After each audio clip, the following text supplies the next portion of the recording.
Shalom and welcome back to Pearls of the Torah. I'm Moreh Matan, Pastor Matt McKeown, and it's my joy to be with you as we gather every week to study the Torah. This week we are in a brand new book of the Torah, and the Torah portion is named for that book, and it is Parshat Devarim. Devarim is the book of Deuteronomy, and we are about to get into this amazing set of messages that is given over 30 days by Moses himself. And this particular Torah portion begins, we note every year, the longest rebuke in the Torah of the people of Israel. Before we begin, let me remind you to subscribe to this channel if you've not already done so, and to share this video on your social media, and also give us a like and comment on it so that the algorithm will pick us up. As we do each week, we say the traditional blessing for studying the Torah, Baruch atah Adonai Eloheinu melech haolam, asher kiddushanu b'mitzvotav v'tzivanu la'asok b'divrei Torah. Blessed are you, Lord our God, King of the universe, who has sanctified us with his commandments and commanded us to be engrossed in the business of the Torah. This week, as always in this Torah cycle, we are looking at the comments of the Or HaChaim, and this message, this teaching could be titled Reproof, Remembrance, and Readiness. Reproof, Remembrance, and Readiness. As we look at the thoughts of the Or HaChaim, this week we have 7 points that I'm going to make with you, the first of which is the power and precision of reproof. Reproof is a good way to describe this because it is a rebuke, but reproof almost has this connotation or feeling about it of correction, that it's not just calling out bad behavior, but wanting that behavior to be repaired, for there to be a tikkun made, a rectification made in the behavior that is negative. So it says there in Deuteronomy 1:1, these are all the words that Moses spoke to Israel. And the Or HaChaim has a couple of observations here, that Moses deliberately begins with gentle hints rather than an explicit rebuke. We mentioned this last year as well, and maybe every year we mention this in our teachings, that rather than mention specific sins that the children of Israel participated in, he mentions geographical names. He gives a list of place names, but it is at these places, it's the actions that happened at the places that is important here. And so we want to make sure that we are understanding this. These gentle hints are the geographical names, such as between Paran and Tophel. These are veiled allusions to the people's sins. The Or HaChaim also says that effective rebuke must be rooted in love and given with dignity, especially when addressing an entire nation preparing for spiritual transition. I think this is something that is important for us to learn, the importance of dignity. All of us are made in the image of God, and we need to remember that. So even when someone is in the wrong and you need to correct them, it needs to be done with them retaining their dignity. Number 2, speaking to all Israel, there is unity in responsibility. In Deuteronomy 1:1, where it says there, these are the words that Moses spoke to all Israel.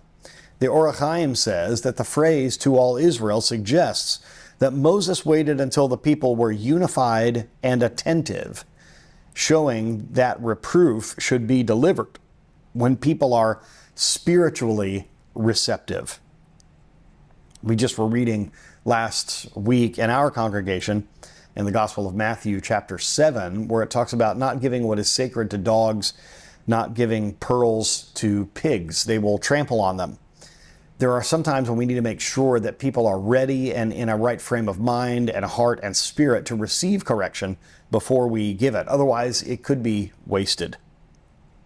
He also comments that this ensures the collective accountability so that no one could later claim ignorance of Moses' final words. He wanted to make sure that everyone was there so that no one could claim that they didn't hear this rebuke, this reproof, this message that he was giving to the people. I think it's very important to do that in our own lives. Perhaps if you work for an organization, Perhaps there might be an important meeting, staff meeting, that you should wait to give until so-and-so is back from vacation or something like that. Number 3, preparing for the land, the transition from desert to destiny. In Deuteronomy 1:6, you have stayed long enough at this mountain. This is a phrase that I use in object lessons a lot with people. Sometimes it is time to move on. It is time to move on. The Or HaChaim sees this command as a divine prompting toward destiny. Israel had become too comfortable in the desert, and God was calling them to move from spiritual preparation into active fulfillment. It is more comfortable to be in, let's say, the rehearsal stage than the actual event. I have had the opportunity to be in many presentations of a dramatic performance, in many plays and skits and performances of that nature, where you, for weeks and sometimes months and months, you are preparing, you are rehearsing, you're learning your lines, you're learning your blocking, that is where to stand on the stage at a certain time, learning if there is music involved, the songs that you need to sing, if there's choreography that goes along with that music. You learn so much. And there is a lack of pressure when you're in rehearsal. There are a certain amount of rehearsals that you have where, as you're learning to memorize your lines, you can even call out to the stage manager or the director or someone and ask them to give you your next line. There are these sort of training wheels that are on you at that point. It is easier to be in rehearsal, but you can't just perpetually be in rehearsal. There comes a time when you must put on the event. You must put on the show, the play, the musical, whatever it is that you're doing. Even when you're performing music at a concert, in a concert band or a different musical presentation, it is easy to stay in rehearsal mode. It's more comfortable. There's no audience watching. There are times, though, that you must go from rehearsal to the actual event. They were rehearsing, they were getting ready, they were preparing, but there is a time when preparation needs to lead into fulfillment. So this verse teaches us that spiritual highs like Sinai are not meant to be permanent. They must lead to action and growth. We even like to say in common parlance in English that someone might have a mountain or a mountaintop experience. They feel like they're at the top of the mountain. That usually means in our language that someone is feeling very good. They're feeling very positive, very up. It's like they're at the top of the mountain. We like to be on the mountain. We don't like to be in the valley. But mountaintops and spiritual highs only prepare us for the difficult work ahead. And sometimes action and growth can be difficult. We also see, number 4 here, the delegation of leadership, preserving peace and justice. It says there in Deuteronomy 1:13-15, choose for yourself wise and understanding men. The Or HaChaim explains that Moses' suggestion for shared leadership came not from his own fatigue, but a desire to elevate the people by involving them in the process.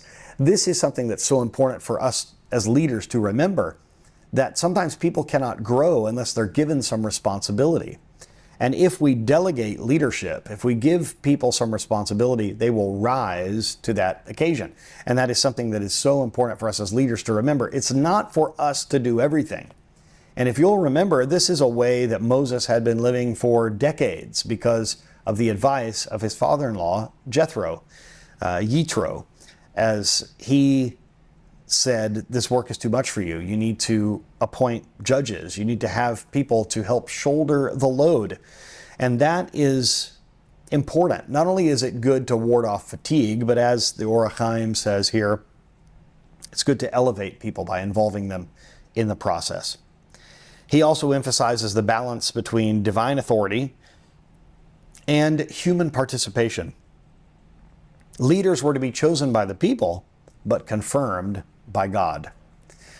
And if we remember back, even at the installation of Aaron as the high priest, it was the people that installed him. It was the people that anointed him, the people that confirmed his appointment as high priest. It was God's desire for him to do that, but the people had to really be a part of installing him as the high priest.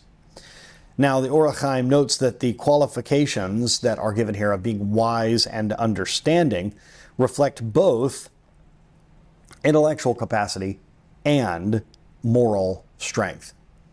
There are many instances that we can look to at our own lives or in the lives of people in leadership, whether that is civil leadership or religious leadership, locally or on a national scale or the worldwide stage. There are people that we can look to that we could say are very intelligent, but they may not have moral strength. Or there are people that have a lot of integrity, but maybe not a lot of intelligence. The people that were supposed to help shoulder this load were both to be wise and understanding, to basically be people who were intellectually savvy, but also had that moral strength, that integrity about them. Number 5, the sin of the spies, remembering missteps with mercy. In Deuteronomy 1:22 through 28, we have this statement of, all of you came near to me and said, all.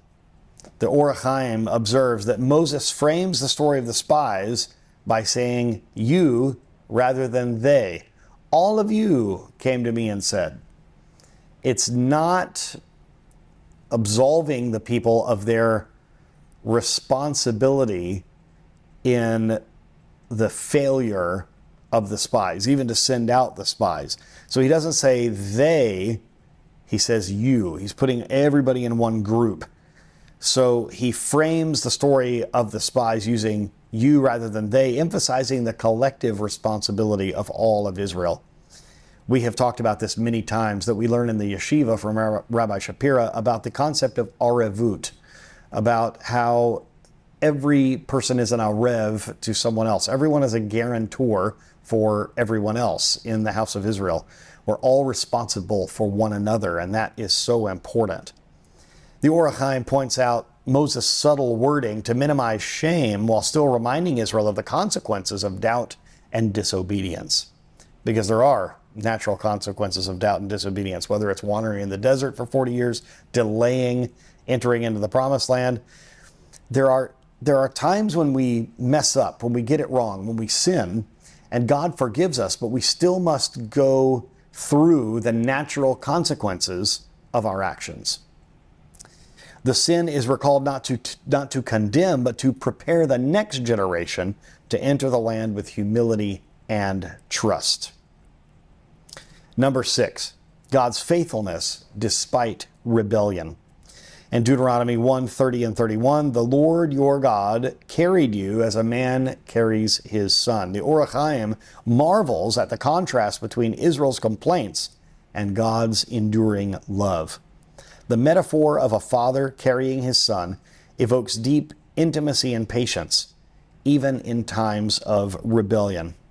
The Or HaChaim sees this as the essence of the covenant. Despite failure, God's love remains steadfast. This sets the tone for the entire book of Devarim. And as I mentioned before, this is basically a series of sermons or drashot that are going through kind of the history of everything that they've been through. And this first big rebuke or reproof, correction, whatever we want to call it, in this first Torah portion of the book of Devarim, it's tough. It is an indictment against the people, no question. But it is done with mercy, it is done with love, and it is meant to be instructive and not just condemning. It's meant to be not just instructive, but constructive. It's meant to change behavior moving forward. And that is something that I think we must focus on. Sometimes we've got to have difficult conversations with people and let them know what they did was wrong. At the same time, letting them know that we still love them, we believe in their capacity and their potential to move beyond this, but we need to take seriously what has happened. I think it's biblical. It's just the way that it needs to be done. And finally, number 7, the journey continues, trusting divine boundaries. In Deuteronomy 2:4-5, do not provoke them, for I will not give you their land. The Or HaChaim says that God's command to avoid conflict with Esau's descendants is a lesson in respecting divine boundaries and providence. Now, Esau, of course, who is associated with Edom, one of his descendants, and of course, we look at like the spirit of Edom, the empire, if you will, of Edom, and how in the last days we are dealing with this. But there will be a fall of Edom, as is prophesied in Obadiah's vision and prophecy, where he was an Edomite, preaching against the destruction, or preaching about the destruction, preaching against his own people. He was a person who joined Israel. He was a convert. And this conflict with Edom, it is going to take, as we learn in the new Hamas and the fall of Edom and Milchemet HaEmunah, which is coming out very quickly, this trilogy of end times books by Rabbi Shapira, we know that this conflict is something that we must partake in. We must be active participants in this battle with the spirit of Edom. But we also know that it is only won, this battle is only won by Hashem himself through his Mashiach. So it's a very old battle. And we see even, in previous Torah portions recently, where Israel wanted to go through Edom's land and they were not permitted to. It was a conflict that is still going on today. So we have to be very careful in going about this in a godly way, this battle. And also, Israel is not to grasp for what is not theirs, even if it seems militarily or politically feasible. This is a test of obedience and faith in God's unique plan for each nation. God has a overarching plan for nations, and we also have to take into account, as we read in Rabbi Shapira's books, the sarim, the princes, the angelic beings that are sort of in charge of each of these nations. There is a sar, there is a guardian angel, if you will, of each nation. And before a nation can fall, in a physical sense, in a spiritual sense, the sar, the angel that is in charge of that area, must fall. And so it is a spiritual thing before it is a physical thing. And that's how it always is. That's how it always should be. We should look at the spiritual that is animating the physical. This is a very Jewish idea. So the book of Devarim opens up with the Torah portion, also called Devarim, which gives this reproof, this rebuke, this correction. It's never easy to accept correction, to hear it, to accept it, but whether it is from a spiritual leader or whether it is from someone in charge, a boss at our job, even if we are the boss, if it's someone above us at the corporate level, it is always difficult to hear things like this. But if it is done properly, the end result will be our correction and our betterment. And that's what we need to look for. When we have to correct someone else, we need to not do it in a humiliating way, in a way that will really bring them down and crush them. What we need to say is, before we give the rebuke or the reproof, the correction, the discipline, before we do that, we need to ask ourselves, what is my motivation in this? What do I want the result to be? If we can say honestly that the result that we desire is the correction and the betterment, if we want this person to be better the next time, if we want this person to grow, then we need to do this in a way that we preserve their dignity and allow there to continue to be mutual respect between us, even if the person has done something so egregious that we have to let them go. Maybe you're in a position where you've had to fire someone before.